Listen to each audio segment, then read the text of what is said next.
Rosie had a question in the chat. Okay. Yep. She said, Amy, you did a great job on the changes that was posted recently. There is so much there. What advice would you give folks to prioritize where to start since we have less than 4 months to update policies and provide education? It is a lot for smaller companies that don't have corporate support.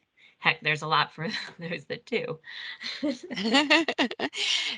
Okay, thank you for that question, Rosie, because here is because I talk to providers, I talk to members and providers, and one of the things that kind of has me a little bit shocked, and I get it because the staffing, right? We're all vying for we need staff, and then this, right?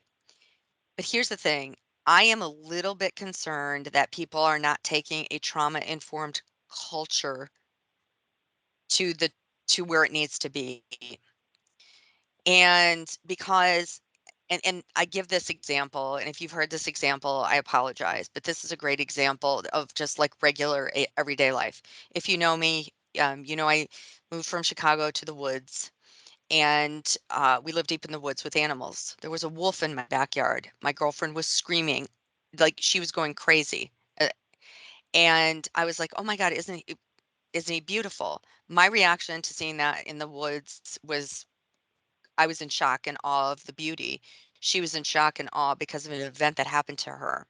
I didn't know that event, and she's my best friend. Imagine what you don't know about your residents, what they've been through, and how do you find out? And then how do you keep up? For example, and this is going to hit home. During COVID, some of our residents lost children. I have 2 children of my own. I certainly do not anticipate losing them before I leave this earth. I hope not, because that's like on the, you know, for every mother, I think that's the worst thing that can happen. That's a fear. But it happened to our residents, and there could be some residual. That's a trauma in their life. How are you going to screen for that? How are you going to know what triggers that trauma? Maybe it's a song on the radio. Maybe it's a smell. Maybe it's a food, their favorite food. I don't know. So there's got to be mechanisms in place for trauma-informed care to screen, to care plan, and to educate staff on what these triggers are so that you can avoid re-traumatization. It not only takes time to do this, but I feel like it takes resources because you're going to now, you have the staff training involved in it that's going to, um, you know, potentially lead to some overtime or um, potentially even having to change something in your facility. For example, if you have a lot of noises, call lights, and you have a lot of veterans in your facility, that may be an issue that requires you to change your call light system so it's not a blaring call light or you're not using alarms. So, I mean, there's a budgetary, there's planning to for that.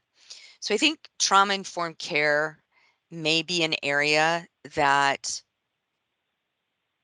people overlook because it's not only to me, I like to break things down like this. What does this impact? Does it impact the environment, staff, residents, um, and do I need to plan and budget?